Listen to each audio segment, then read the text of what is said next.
Another St. Patrick's Day to have an excuse to get sloppy drunk and pretend like everything is fine. In Game of Thrones' House of the Dragon, the world of ice and fire, alcohol is readily available and socially acceptable to drink at every meal, basically. Watered-down versions of alcohol is even offered to children at meals. From wine sinks to beer halls, inns, taverns, it's everywhere. But not all alcohol is even, so because I like wine and despise beer, let's talk about wine in Game of Thrones' House of the Dragon, World of Ice and Fire in celebration of today, St. Patty's Day. Maybe next year I can talk myself into doing a video on beer.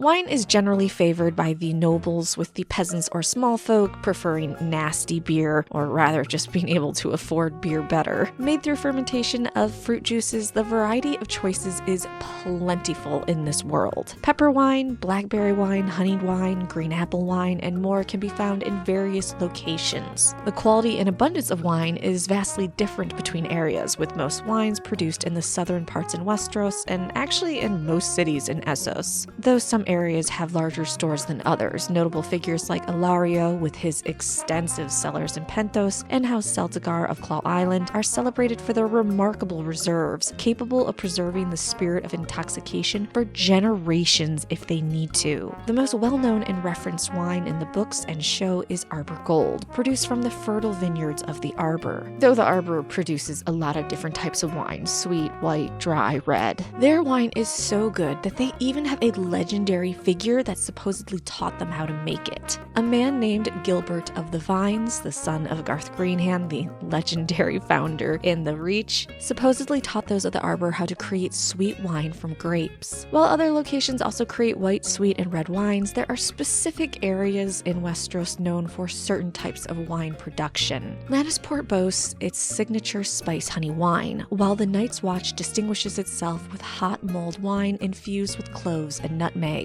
Highgarden's contribution lies in the creation of Hippocras, while Dorne's robust reds, known as Dornish Reds, captivate with their bold flavors and occasional sweetness. If you really want to get tanked, Dorne is the best place, as they consider the red wine created in the Arbor to be basically red-colored water. Now, while the Arbor may have the best wines in Westeros and Essos, it is the wines that come from the Jade Sea. The wine that comes from the Jade Sea is said to be so good, so fine, all other wines taste like vinegar in comparison. Now, talking more about across the Narrow Sea, Essos emerges as a vibrant tapestry of wine culture, with Andalos renowned for its sour vintages and Pentos specializing in pale ambers. Myr offers nectars of pale green, while the city of Karth infuses dream wine with exotic spices, along with having the mystifying shade of the evening drink cherished by its warlocks. Volantis and Lys tantalize the palate with sweet reds and whites, respectively, while Tyros boasts its signature pear brandy. And Saheloris presents pale green wines of distinction. However, the wines of Slaver Bay and the Giscari territories, while abundant, often fall short of the refined palate. Also, their wine has an aftertaste that's metallic, so